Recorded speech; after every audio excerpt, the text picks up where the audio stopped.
بنی اسرائیل میں کچھ بہت اہم احکام بھی اللہ نے دیے ہیں، وہ بھی میں جلدی جلدی پڑھ کے سنا دیتا ہوں۔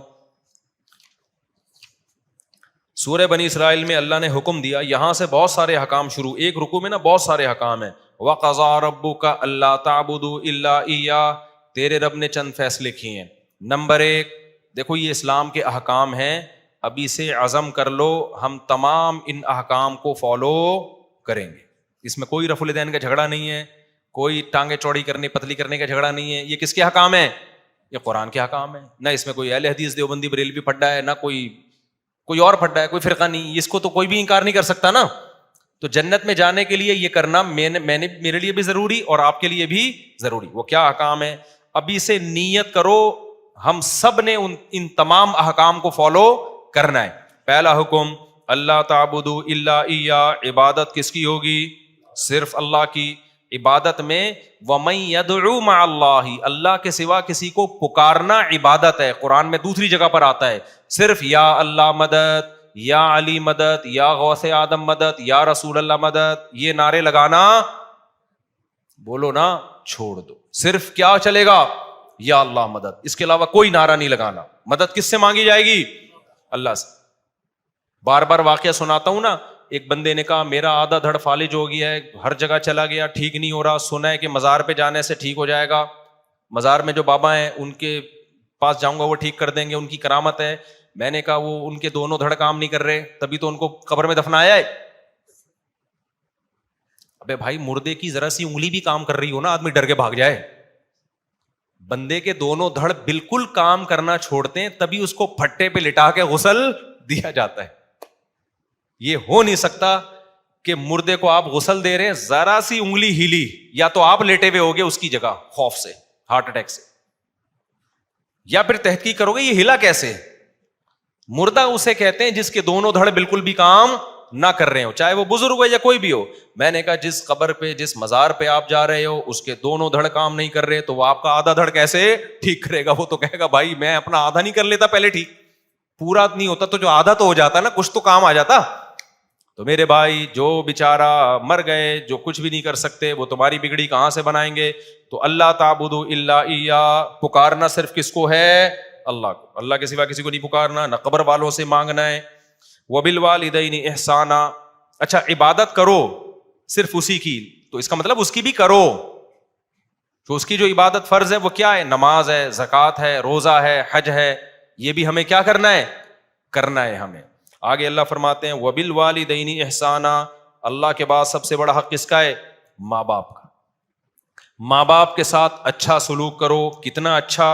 اما یبلغن عندک الکبر احدہما، دونوں بوڑھے ہو جائیں یا دونوں میں سے ایک بوڑھا ہو جائے، فلا تقل لہما اف، اب بڑھاپے میں ان کی طبیعت میں چڑچڑا پن پیدا ہوگا، بات بات پہ ان کو آئے گا غصہ، اور آپ نے ان کو جوانی میں پورا نچوڑ لیا، اسکول کی فیسیں بھی لے لیں، اماں نے ساری زندگی روٹیاں پکا پکا کے آپ کو کھلا دیں، صبح اسکول تیار کر کے بھیجتی رہی، شام کو آپ کا انتظار کرتی رہی، اس وقت آپ بچے تھے، کوئی آپ کے سر پہ ہاتھ رکھنے والا نہیں تھا، باپ نے بھی عزت دی اور ماں نے بھی بولو عزت۔ اب آپ جب جوانی کی دہلیز پہ قدم رکھو گے، ماں باپ بڑھاپے کی طرف جانا، ابا ریٹائر ہو گئے، ابا کی چھوٹی موٹی پینشن آ رہی ہے، اماں بھی کیا ہو گئیں؟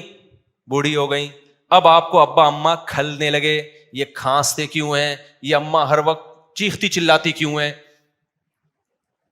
انگریز نے اس کا بہترین حل سوچا، اٹھا کے عیدی سینٹر میں جمع کرا دو، کیونکہ وہ کہتا ہے ترقی، ایکچولی لائف کو کیا کرو؟ انجوائے کرو۔ گورا یہی کہتا ہے، تمیز سے ملو ہر ایک سے۔ گورے کے اخلاق بہت اچھے ہوتے ہیں، واقعی اچھے ہوتے ہیں۔ اب جب بھی پاکستان ہو کوئی نہ کوئی بڑا نظر آ رہا ہوتا ہے ہمیں، بہت اچھے اخلاق ہوتے ہیں، لیکن ابا اماں کے لیے بولو نہیں ہوتے۔ اللہ کہہ رہے نا نا نا، کسٹمر کی تو کہیں اللہ بات ہی نہیں کر رہا پورے رکوع میں، کسٹمر سے اچھے اخلاق سے بات کرو۔ اللہ کا ہوتا ہے تو ان کا باپ بھی کرے گا، وہاں ان کا بزنس ہے۔ اصل تو جو ہیں وہ کون ہے؟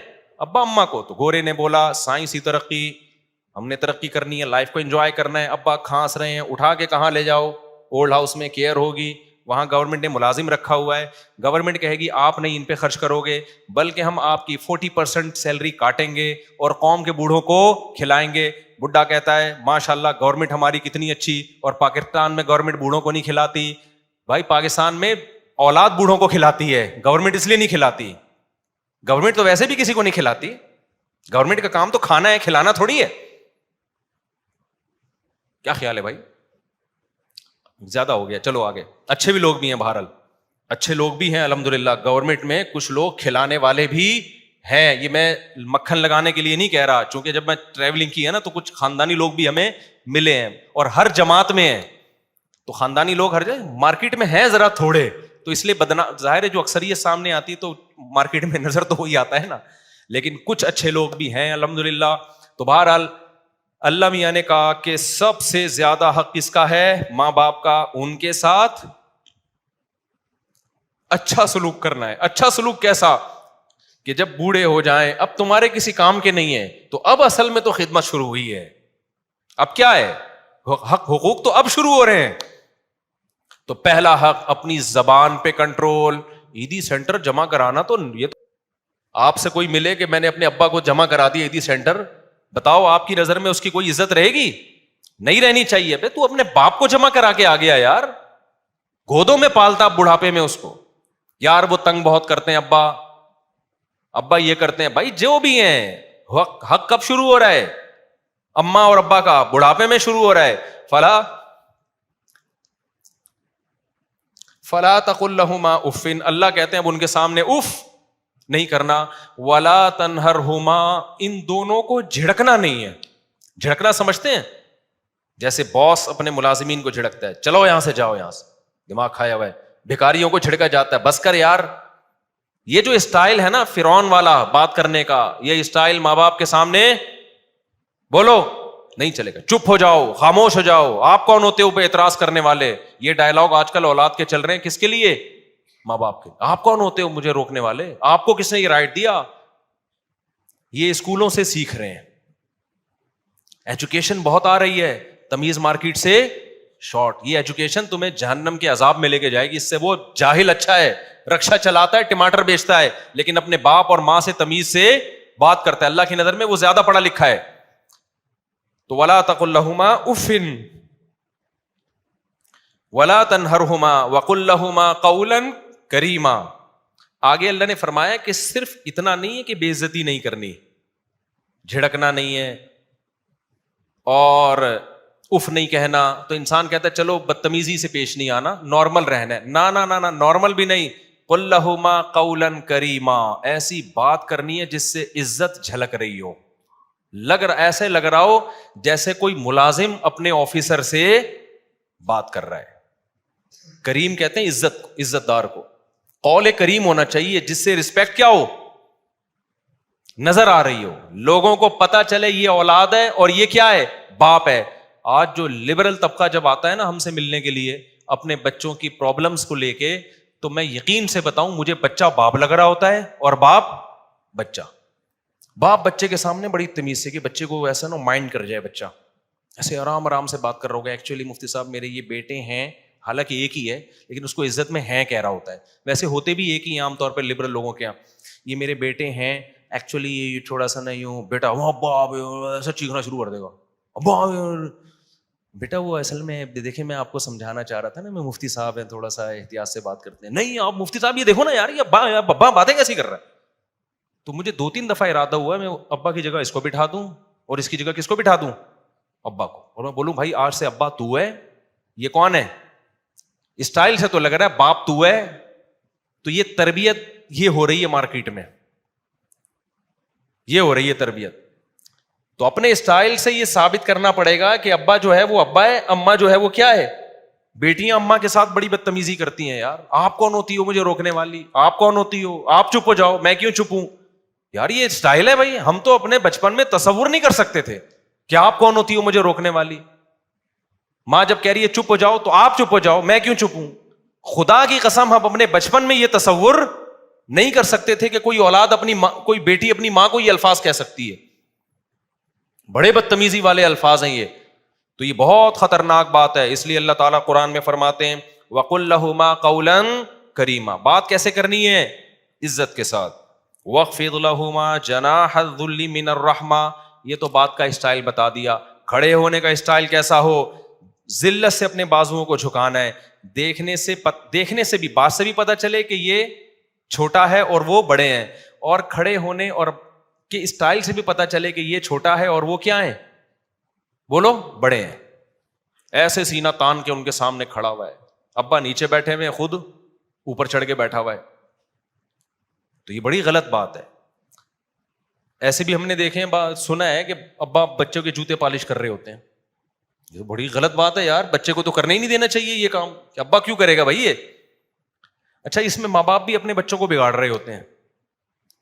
اتنی بچوں کی کوئی رسپیکٹ دے رہے ہوتے ہیں نا بچپن میں, بچوں کو مارے دھاڑے نہیں, بدتمیزی سے بات نہ کریں, لیکن ان کو یہ احساس دلائیں کہ ابا میں ہوں, اماں یہ ہے, تم گھر کے مالک نہیں ہو. خود ہی اپنے ہاتھوں بگاڑ کے اتنا مسلط کر لیتے ہیں نا کہ پھر ساری زندگی ان کے غلام بنے رہتے ہیں. یہ بھی بہت غلط ہے. ان کو یہ تربیت بھی کس نے دینی ہے, والدین نے دینی ہے. اور ایک اہم بات یہ بھی ہے کہ دیکھو, ماں باپ کے لیے اولاد پہ ظلم بہرحال جائز نہیں ہے کہ اپنے اختیارات کا ناجائز فائدہ اٹھائیں. بعض دفعہ ماں باپ اولاد کو بلا وجہ ٹارچر کرتے ہیں, طنز کرتے ہیں, تانے دیتے ہیں, دوسروں کے سامنے اس کی برائی کرتے ہیں. تو میں ان ماں باپ کی حوصلہ افزائی نہیں کر رہا, وہ خود اپنے ہاتھوں اپنی اولاد کو بگاڑتے ہیں. جہاں اللہ نے اولاد پر اتنے سارے ماں باپ کے حقوق رکھے, وہاں ماں باپ کی ایک بڑی ذمہ داری یہ ہے کہ اپنی اولاد کو لوگوں کے سامنے رسوا مت کریں. ایسا نہ ہو دوسروں کو بتاتے پھر میرا بیٹا یہ کرتا ہے, میرا بیٹا یہ کرتا ہے. بیٹے کے دل میں پھر ایک نفرت پیدا ہوتی ہے کہ یار میرے ابا, مجھے باپ تو عزت کا ذریعہ بنتا ہے نا. تو کچھ ذمہ داریاں والدین کی بھی ہیں. بعض مائیں بلا وجہ بیٹیوں کو ٹارچر کرتی رہتی ہیں, طنز کرتی رہتی ہیں, تانے دیتی رہتی ہیں, اس سے وہ ذہنی مریضہ بن جاتی ہیں. تو ماں کو بھی چاہیے, دیکھو ایک کام سب لوگ گھر میں کر لینا, انشاءاللہ سکون ہو جائے گا. گھر میں چیخنے پر پابندی لگا دو, بس کوئی بھی نہیں چیخے گا, نہ ابا نہ اماں نہ بچے. ایسا سکون پیدا ہو جائے گا نا کہ ہٹو بچوں. اور اس کے لیے لقمان علیہ السلام والا واقعہ سنا دو. لقمان علیہ السلام نے اپنے بچے سے کیا کہا کہ بچے جب بھی بات کرنا آرام سے. کیوں؟ سب سے بری آواز کس کی ہوتی ہے؟ گدھے کی. گدھے کی بات بری نہیں ہوتی, اسٹائل کیا ہوتا ہے؟ برا ہوتا ہے. تو اگر آپ نے اتنا بھی کر لیا نا, گھر میں چیخنے پر پابندی, نہ باپ چیخے نہ ماں چیخے نہ اولاد چیخے, تو ایسا لگے گا جیسے آگ پہ نا ٹھنڈا پانی ڈال دیا. اور یہ شروع سے جب شادی ہو نا جس دن, اسی دن سے ماحول بنانا پڑتا ہے. دلہن جب آئی اس کو سمجھا دو, بیگم کوئی بھی بات ہوگی تمیز سے. میں بھی جب کوئی بات کروں گا تو کیسے کروں گا؟ تو آپ لوگ تو ابھی سے ہی موڈ نہیں ہو رہا آپ لوگوں کا, تو کیا کرو گے تمیز سے؟ منہ سے بول تو دو نا. جو بات ہوگی کیسے ہوگی؟ چیخنا چلانا نہیں ہوگا, بس آدھے سے زیادہ کام. کیونکہ بچے ماں باپ کو چیختا چلاتا دیکھتے ہیں تو چیخنا سیکھتے ہیں. ماؤں کو چیخنا چلانا دیکھتے ہیں, ہاں ماں بات بات پہ کوٹ رہی ہے, بچے کو پڑھ گیا, چیخ رہی ہے, کم بہت الو کا پٹھا پیدا ہو گیا, اور یہ وہ ایسا چیخ رہا ہے, تو پھر بچے کے اخلاق بھی ایسے ہی ہو جاتے ہیں. اور اگر آرام سے سمجھائے گی تو بچہ بھی کیا ہوگا؟ بات آرام سے کرے گا. تو یہ بہت اہم پوائنٹ کی بات ہے. گھروں میں چیخنے کے ماحول کو کیا کرو؟ بول لو نا, تاکہ سبق یاد ہو جائے. ختم کرو بیٹا تمیز سے. تو دلہن جب آئی ہے اس سے تمیز سے بات کا آغاز کرو. اس سے بولو میری کل آپ سے شادی ہوئی تھی, اس سلسلے میں حاضر ہوا ہوں. اتنی بھی تمیز صحیح نہیں. وہ ایک آدمی بہت تمیز والا تھا نا, جب رخصتی دلہن کی ہوئی تو سمجھ میں نہیں آ رہا بات کیسے شروع کروں. تو وہ ہر بات میں تمیز, کچھ ضرورت سے زیادہ اس نے 2 گولیاں کھا لی تھیں وہ تمیز والی جو ہے نا.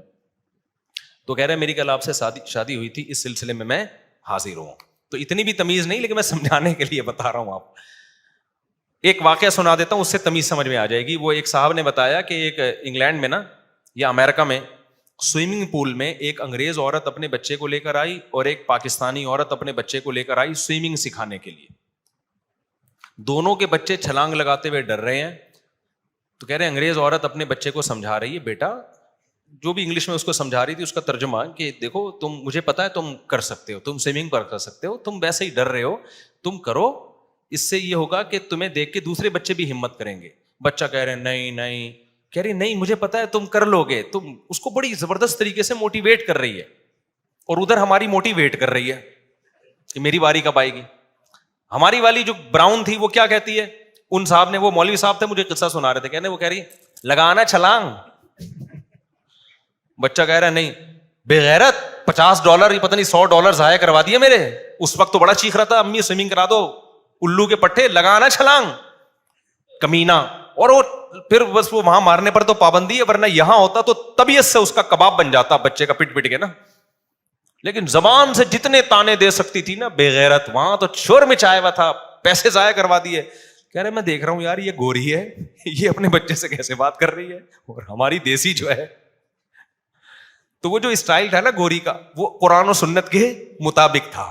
ہماری والی قرآن و سنت کو مانتی ہے لیکن اس کو فالو نہیں کر رہی. تو اپنے نبی کو دیکھو, نبی نے اپنے بچوں کے ساتھ کیسا معاملہ کیا ہے.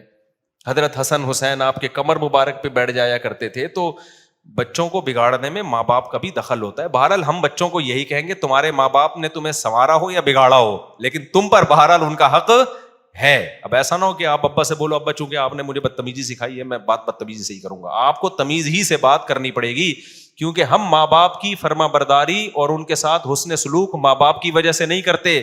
کس کا حکم سمجھ کے کرتے ہیں؟ اللہ نے حکم دیا, اللہ پوچھے گا ہم سے. تو جب اللہ کا حکم ہے تو اب تو آپشن ہی نہیں ہے نا ہمارے پاس. اب میں جلدی سے آگے کے احکام بیان کر دیتا ہوں.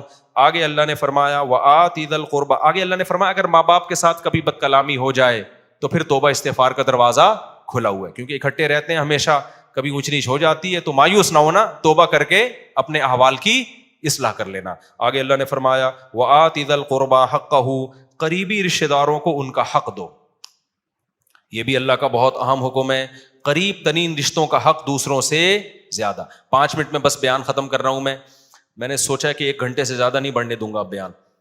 قریب ترین رشتہ داروں کو ان کا حق دو. آج سے عزم کریں, سب سے قریبی بھائی بہن ہوتے ہیں, پھر والدہ کے ابا اور اماں کے جو رشتہ دار ہیں, ماموں چچا پھپھو خالہ یہ ہیں, پھر ان کے بچے ہیں, اپنے بہن بھائیوں کے بچے ہیں, تو یہ سب سے کیا ہیں؟ قریبی. تو ان کو ان کا حق دو. کیا مطلب؟ ان میں کوئی غریب ہے, مسکین ہے, تو آپ کی ذمہ داری ہے آپ تفتیش کریں کہ کون مستحق ہے, اس کو مانگنے کا موقع نہ آئے, آپ نے خود اس کے ساتھ تعاون کرنا ہے, پوچھنا ہے. آگے اللہ فرماتے ہیں والمسکین, غریبوں کو ان کا حق دو, مسافروں کو دو.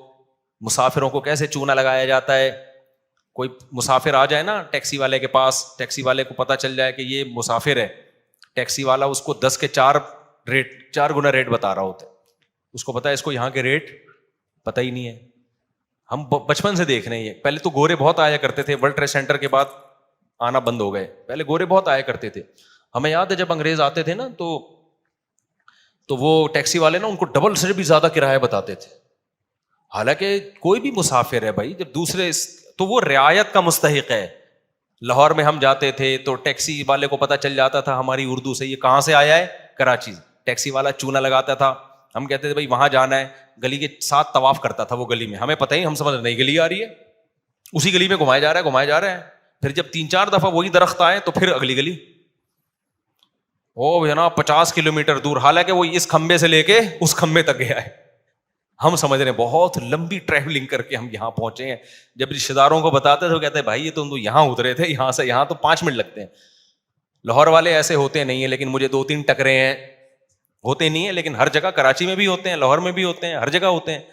تو یہ آپ کو جب پتہ چل گیا بندہ کراچی کا ہے تو چونا نہ لگاؤ, بلکہ اس کو عزت دو. پنجاب والا جب کراچی آئے, آپ کو اس کی لینگویج سے پتہ چل گیا یہ لاہور یا ملتان سے آیا ہے, تو بجائے چونا لگانے کے آپ اس کو کیا دو کہ یار اپنے کراچی میں آیا ہے تو ہم ایسا معاملہ کریں گے کہ اچھا امیج لے کے جائے گا. یار کراچی والے تو کیا ہوتے ہیں, بڑے خاندانی, لیکن پاکستان میں ہر آدمی کے پاس چونے کے ڈبے ہیں, ٹھیک ہے نا. وہ کہتا ہے یار کوئی بندہ ملے ٹوپیاں لے کے بیٹھے ہوئے ہیں, کوئی بندہ ملے جس کے سر پہ آ جائے اس کو پہنا دو. تو یہ کام مت کرو, قرآن منع کرتا ہے.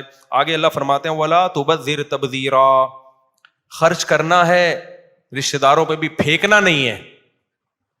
ایسا نہ ہو سخاوت کے جوش میں آ کے یوں اڑانا شروع کر دو اور پھر کل لوگوں سے بھیک مانگ رہے ہو.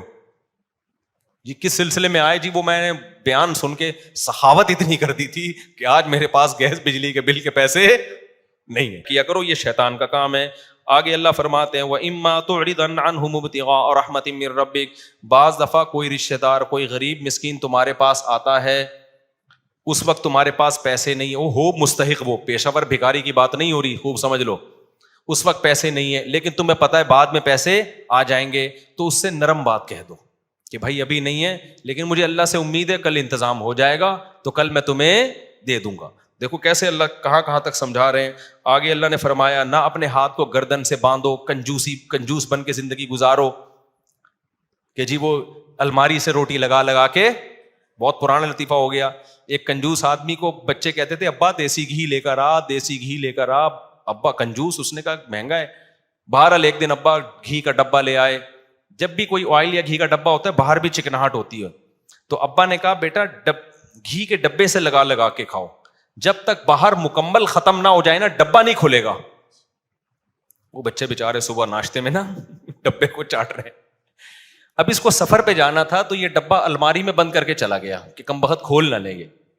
کئی دنوں کے بعد واپس آیا تو بچے سے پوچھا کہ بچوں تم نے گھی کا ڈبہ کھولا تو نہیں؟ نہیں ابا ہم نے نہیں کھولا. بیٹا پھر ناشتہ کیسے کرتے تھے؟ ابا الماری سے روٹی لگا کے کھاتے تھے. وہ بھی کنجوس کے بچے تھے نا. ابا الماری سے روٹی لگا کے کھاتے تھے. اس نے رکھ کے ایک تھپڑ لگایا. بغیر تو کچھ دن گھی کے بغیر صبر نہیں ہو سکتا تھا. یہ کیا ہے؟ ہاتھ گلے سے باندھ لینا. لا تجعل یدک مغلولۃ الی عنقک, اپنے ہاتھوں کو گردن سے مت باندھ. دیا اللہ نے اڑاؤ یار, خرچ کرو, لیکن ولا تبسطھا کل البسط, ایسے ہاتھ بھی نہ پھیلا دو. ایسا نہ ہو کہ اپنی چادر سے زیادہ پاؤں پھیلانا شروع کر دیے, جیسے شادیوں میں لوگ اڑا رہے ہوتے ہیں نا. ایک ولیمے میں ایسا پیسہ اڑایا, پھر مجھے آ کے کہہ رہے ہوتے ہیں آپ دوسری شادی کی بات کرتے ہو, خرچہ ایک میں اتنا ہو جاتا ہے. بھائی تم نے جس اسٹائل میں ولیمہ کیا اس میں تھوڑی, اس میں تو ایک بھی نہیں ہوتی. جو جس طرح کے خرچے کر رہے ہو ایسے اڑا رہے ہوتے ہیں ذرا سی تقریبات پر, اس کے بعد کچھ ہے ہی نہیں. اچھا یہ خوب سمجھ لو, ہر آدمی اپنی حیثیت کے مطابق خرچ کرے گا. بعض دفعہ لوگ کہہ رہے ہوتے ہیں وہ فلاں مالدار نے ڈیفینس میں اتنے بڑے ہوٹل میں ولیمہ کیا ہے اور اتنا لگژری کھانا, یہ تو اسراف ہے. بھائی اس کی کروڑوں کی آمدن ہے, اس کے لیے یہ دال چاول ہیں, ٹھیک ہے نا. تو یہ جو اسراف کی ڈیفینیشن ہے نا, یہ ہر ایک کے حق میں مختلف ہے. جن کو زیادہ دیا ان کے لیے یہ کچھ بھی نہیں ہے, جن کو کم دیا ان کے لیے تو 2 دیگیں بھی ہو سکتا ہے بہتوں. تو اسراف میں کبھی کسی کو دیکھ کے کہ اتنا زبردست اس نے انتظام کیسے کر لیا, تو وہ اس پہ آپ نہیں حکم لگا سکتے. اس کی ہر آدمی اپنی آمدن کے حساب سے خرچ کرتا ہے اور کرنا بھی چاہیے. ایک کروڑ پتی آدمی اگر دال چاول کھلائے گا تو یہ کنجوسی ہے, اور ایک غریب آدمی جس کے پاس دال چاول کے پیسے بھی نہیں ہے وہ دال چاول بھی کھلائے گا تو یہ کیا ہے؟ اسراف ہے. تو اسراف کی ڈیفینیشن ہر ایک کو دیکھ کر مختلف ہوتی ہے. جلدی سے مکمل کر لوں. آگے اللہ نے فرمایا وَلَا تَقْتُلُوا أَوْلَادَكُمْ خَشْيَةَ إِمْلَاقٍ, غربت کے خوف سے اپنے بچوں کو قتل مت کرو. نَحْنُ نَرْزُقُهُمْ وَإِيَّاكُمْ, ہم ان کو بھی روزی دیں گے اور تم کو بھی دیں گے. علماء نے اس آیت کے تحت لکھا ہے کہ حمل گرا دینا یہ بھی حرام ہے اسی آیت کی روشنی میں, اس خوف سے کہ میں خرچے کہاں سے پورے کروں گا. آج بہت سے لوگوں کی کال آ رہی ہوتی ہیں, بھائی مجھ صاحب میرے 2 بچے ہیں, ایکچولی ان کے خرچے پورے نہیں ہو رہے, ایکچولی یہ ہو رہا ہے, ابھی پھر پریگننسی ہو گئی صاحب اس مہنگائی کے دور میں. بھائی اللہ کہہ رہا ہے کہ نہیں اجازت آپ کو. رزق کس کے ذمے ہے؟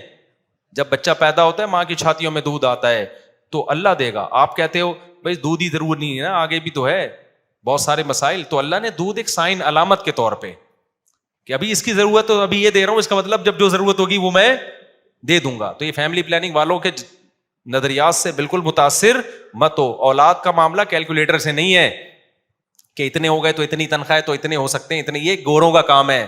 مسلمان کو اس کی اجازت نہیں ہے. ہماری اولاد اللہ کی مخلوق پہلے ہے, ہماری اولاد بعد میں ہے. سمجھتا ہے کہ نہیں سمجھتا ہے؟ آگے اللہ فرماتے ہیں وَلَا تَقْرَبُوا الزِّنَا, زنا کے قریب بھی مت پھٹکو. دیکھو جتنے بھی احکام اللہ نے بتائے نا اس میں کسی میں یہ نہیں کہا کہ اس جرم کے قریب بھی مت جاؤ. واحد ایک زنا ہے جس کے بارے میں کہا اس کے قریب بھی مت جاؤ, کیونکہ جو قریب جاتا ہے وہ زنا کر لیتا ہے. قریب جانے کا کیا مطلب؟ موبائل میں لڑکیوں کے نمبر رکھے ہوئے ہیں, بلاک کر دو نمبر سارے.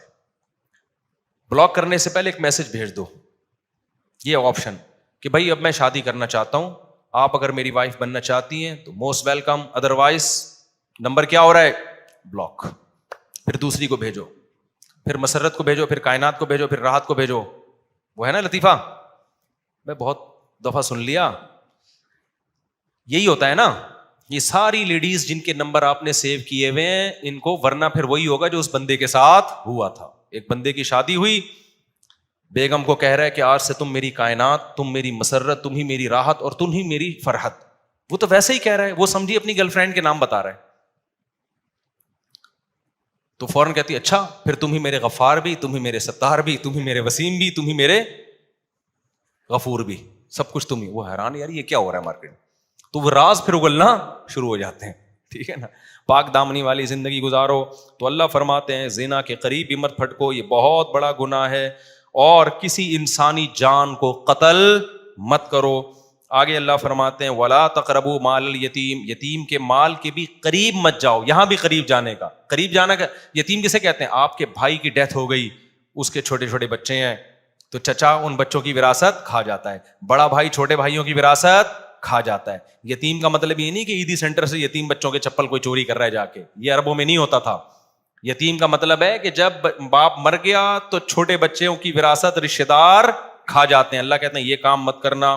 وَأَوْفُوا الْكَيْلَ إِذَا كِلْتُمْ، ناپ تول میں کمی مت کرو. اپنا حق لینے کی باری آتی ہے تو پورا حق لیتے ہو، دینے کی باری آتی ہے تو ڈنڈی مارتے ہو، ایسا مت کرو. اوفوا بالعہد، معاہدوں اور ایگریمنٹ کو پورا کیا کرو.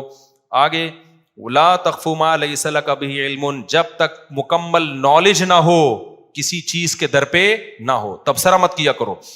فلانے نے یہ کر دیا، فلانے نے یہ کر دیا. کل مجھے کسی نے پوسٹ بھیجی کسی آفیسر کے بارے میں کہ وہ یہ کروڑوں روپے کھا گیا اور یہ کر رہا ہے. میں نے کہا آپ نے خود اپنی آنکھوں سے دیکھا ہے کتنے روپے کھا گیا؟ وہ اپنی آنکھوں سے دیکھا ہے؟ کہہ رہے نہیں میں نے دیکھا تو نہیں ہے لیکن یہ دیکھو ثبوت ہے. میں نے کہا ان ثبوت کو تجزیہ آپ کو اینالائز کرنا آتا ہے؟ آپ تجزیہ کرنا آتا ہے؟ آپ جج ہو؟ کہہ رہے یار. میں نے کہا کیوں بلا وجہ کچھ بھی چلا دو مارکیٹ میں پھیل جاتا ہے. سچ بہت کم بولا جاتا ہے.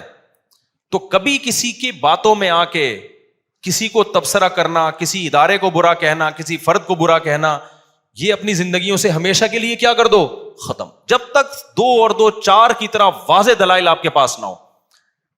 کسی کو بھی بدنام کرنا ہو نا، فیس بک پہ آپ پوسٹیں چلا دو، پھیل جاتی ہیں. لوگ کہہ رہے ہیں یہ دیکھو کیا کر رہا ہے. پہلے یہ تو دیکھو کہ اس نے یہ میرے بارے میں بھی چلاتے ہیں، کبھی عمران خان کے بارے میں، کبھی مولانا فضل الرحمان کے بارے میں پوسٹ. میں بیٹھا ہوں مجھے پتہ ہی نہیں، میری ایک پوسٹ آ جائے گی عمران خان امام مہدی میں کوئی فرق ہی نہیں ہے، ایسی زبردست پوسٹ چلا دیں گے. پی ٹی آئی والے زندہ باد مفتی، یہ والی آئی نہیں ہے، اس سے ملتی جلتی. پی ٹی آئی والے زندہ باد، مفتی طارق مسعود زبردست. دوسری آ جائے گی مولانا فضل الرحمان ایسے ہیں، کچھ الٹا سیدھا. جیوا والا ابے اس کی ایسی کی تیسی، ابے اس کی ہے. نہ میں نے ادھر کچھ کہا ہوتا ہے، نہ میں نے جو میں نے تقریریں کی ہوئی ہیں وہ پڑھی ہوئی ہیں، وہ ویڈیو ہے وہ سنو، وہ اس کا میں ذمہ دار ہوں. ایک میری پوسٹ کسی نے چلا دی کہ یزید جنتی ہے، نیچے شیعوں کی گالیاں دبا کے. ابے تم تحقیق تو کرو، میں نے بولا بھی ہے کہ نہیں بولا. آگے یہ کہ کیونکہ قسطنطنیہ کی لڑائی میں وہ شریک تھا لہذا وہ کیا ہے، جنتی. شیعہ لوگوں نے دبا کے گالیاں لکھی ہیں، یہ یزیدی ہے، یہ فلانا ہے. بھائی تم تحقیق تو کرو، یہ کس نے چلایا ہے؟ ہمارے آفیشیل چینل سے تو کوئی پوسٹ نہیں چلی. اب تک وہ یہی سمجھ رہے ہیں کہ یہ کیا ہے، یزید کو جنت. نہ میں نے اس کو جنتی بولا، نہ میں نے اس کو جہنمی بولا، کچھ بھی نہیں بولا. میں نے اس پہ تبصرہ ہی نہیں کیا. پوسٹ دبا کے کچھ بھی اٹھا کے ڈال دو نا. ہماری قوم میں یہ شعور نہیں ہے کہ تحقیق کریں ایسا ہوا بھی ہے کہ نہیں ہوا. تو چلاتے رہتے ہیں مارکیٹ میں. ہاں ہمارے جو ویڈیو بیانات ہیں اس کا میں ذمہ دار ہوں بھائی، جو میں نے بولے ہیں اس کا میں ذمہ دار ہوں. آپ وہ ویڈیو کٹنگ اس کو بھی کٹ کر کے نہ چلاؤ. ابھی ایک تراویح کا بیان کٹ کر کے چلائے ہوئے لوگوں نے. تراویح کے بارے میں یہ کہہ رہا ہوں کہ نبی صلی اللہ علیہ وسلم سے کوئی تعداد ثابت نہیں ہے. ادھر ٹک یہاں روک دیا. اور اتنی بات کہ بھائی اگر صرف حدیثی کو دیکھنا ہے تو پھر تو غامدی صاحب صحیح کہہ رہے ہیں، یہاں کٹ کیا. دیکھو مجھ صاحب کہہ رہے ہیں غامدی صاحب کیا کہہ رہے ہیں، حالانکہ پوری بات آگے. اچھا اس پہ اتنا پروپیگنڈا ہوا. پھر جامعۃ الرشید میں ہمارے استاذ ہیں مفتی محمد صاحب، ان سے باقاعدہ سوال پوچھا گیا کہ مفتی صاحب نے یہ بولا ہے کہ حدیث میں تو کوئی تذکرہ ہی نہیں ملتا، ثابت ہی نہیں ہے. پھر انہوں نے اس کا جواب دیا. اتنا پروپیگنڈا. حدیث میں تبصرہ نہیں ملنے کا مطلب یہ ہے کہ سند کے لحاظ سے کوئی صحیح حدیث ہمارے پاس موجود نہیں ہے کہ جو نبی نے 3 دن تراویح پڑھی تھی کتنی رکعتیں تھیں. لیکن حضرت عمر کا عمل بتاتا ہے کہ نبی نے حدیث پڑھی ہوں گی.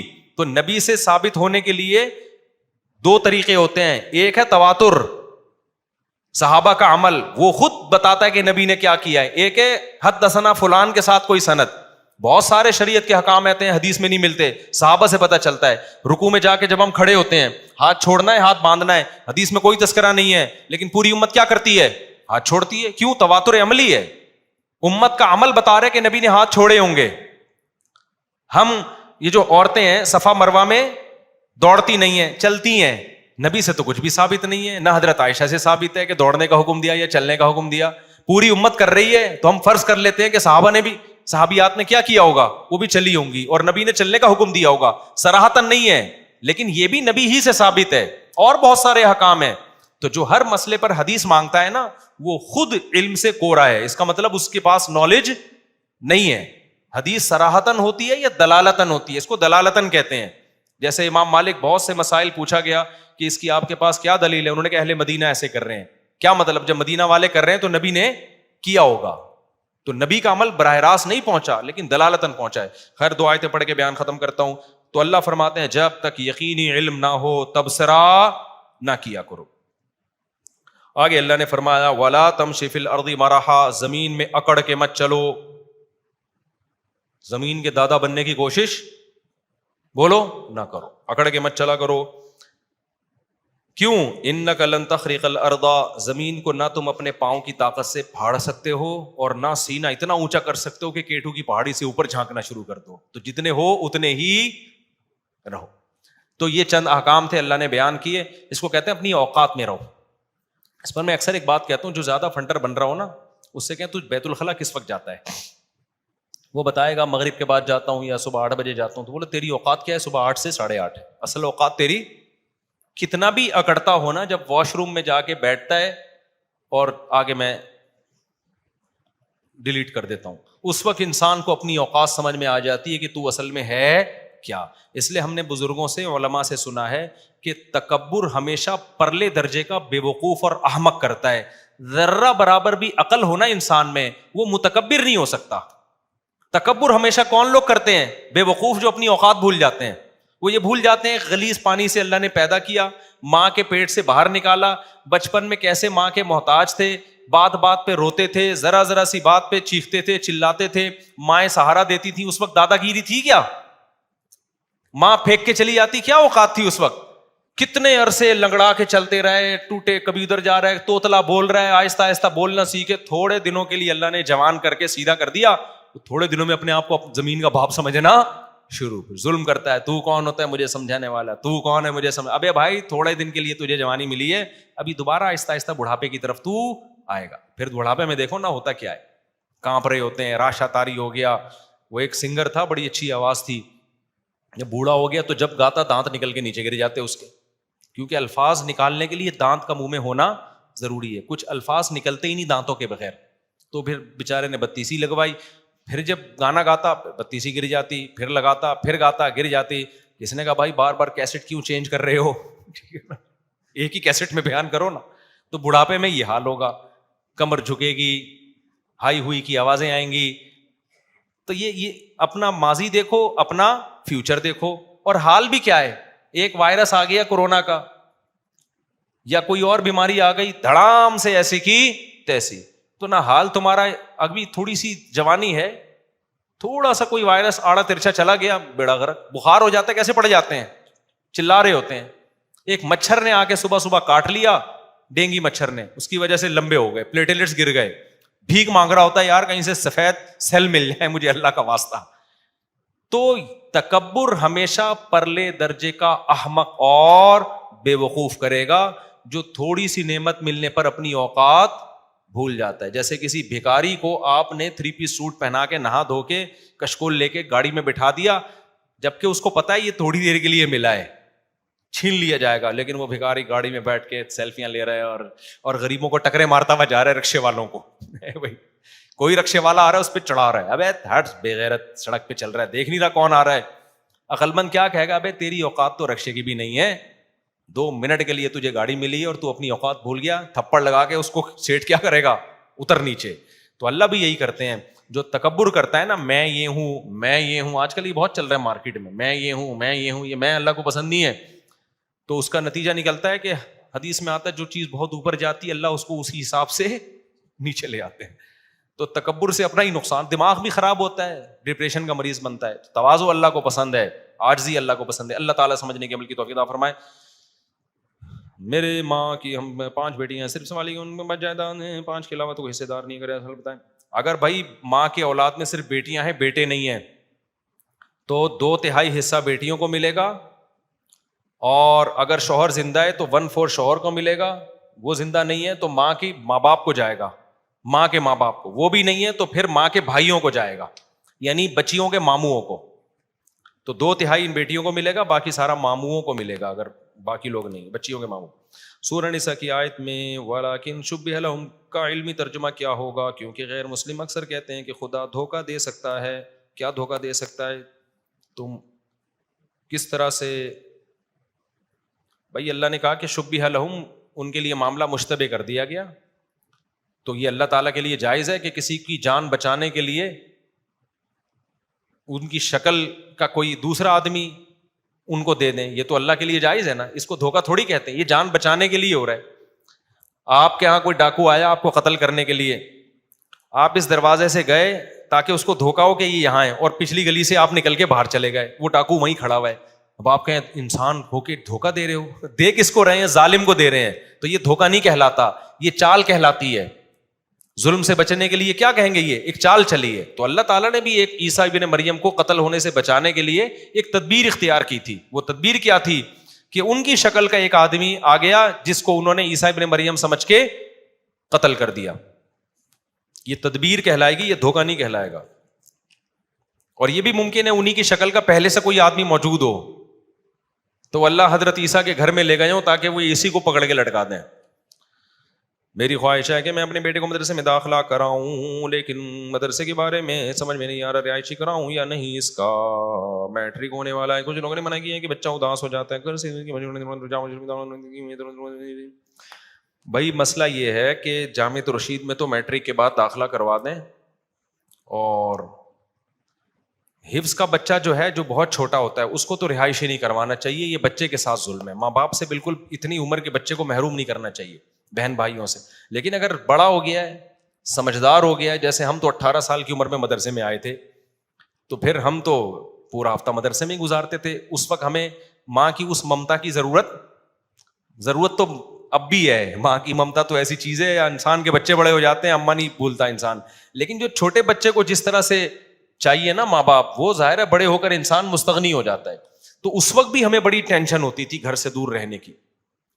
تو 18 سال سے جو چھوٹے بچے ہیں 15 سال کے، ان کے تو پورا ہفتہ وہ بہت زیادہ اذیت میں آ جاتے ہیں.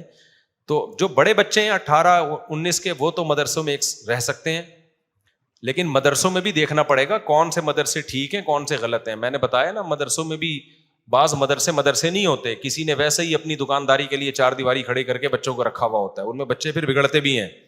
تو صرف اتنا کافی نہیں ہے کہ مدرسے کا لیبل لگاؤ، بلکہ حقیقت میں علماء صلحاء اس مدرسے کو چلا رہے ہوں، اطمینان ہو، تو وہاں کا ماحول جا کے دیکھیں. ورنہ پھر بچہ بگڑتا ہے، مدرسے میں، اسکولوں میں بھی بگڑتا ہے، مدرسے میں بھی بگڑتا ہے.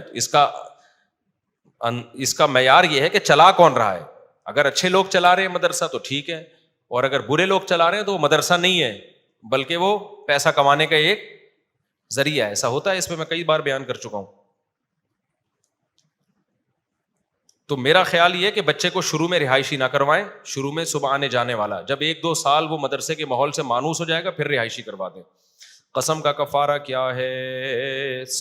10 غریبوں کو 2 ٹائم کا کھانا کھلانا، یا 2.25 کلو گندم 10 غریبوں میں بانٹ دینا، اس طور پر کہ ہر ایک کو 2.25 کلو گندم ملے، یا اس کی قیمت، یعنی 2.25 کلو گندم کی قیمت دے دے تو 10 غریبوں میں بانٹ دے گا تو کفارہ ادا ہو جائے گا. اور بعض علماء 2.25 کہتے ہیں، تو یہ بھی ٹھیک ہے. ایک ہی غریب کو 10 دن تک کھلا دے تو بھی ٹھیک ہے، لیکن ایک ہی غریب کو 10 آدمیوں کے پیسے ایک دن میں دے دیے پھر ٹھیک نہیں ہے. سمجھتے ہیں؟ ایک غریبی کو دینا تو 10 دنوں میں ڈیوائڈ کر کے دے. کھانا بھی کھلانا ہے ایک ہی غریب کو تو 10 دنوں میں ڈیوائڈ کر کے کھلائے. اور یہ ہے کہ ایک دن میں ہی 10 غریبوں کو کھلا دے تو بھی ٹھیک ہے. اور اگر کوئی خود غریب ہے، پیسے ہی نہیں ہے غریب کو دینے کے لیے، پھر 3 روزے لگاتار رکھ لے. وہ اس طرح سے کفارہ ادا ہو جائے گا. وما علینا الا البلاغ.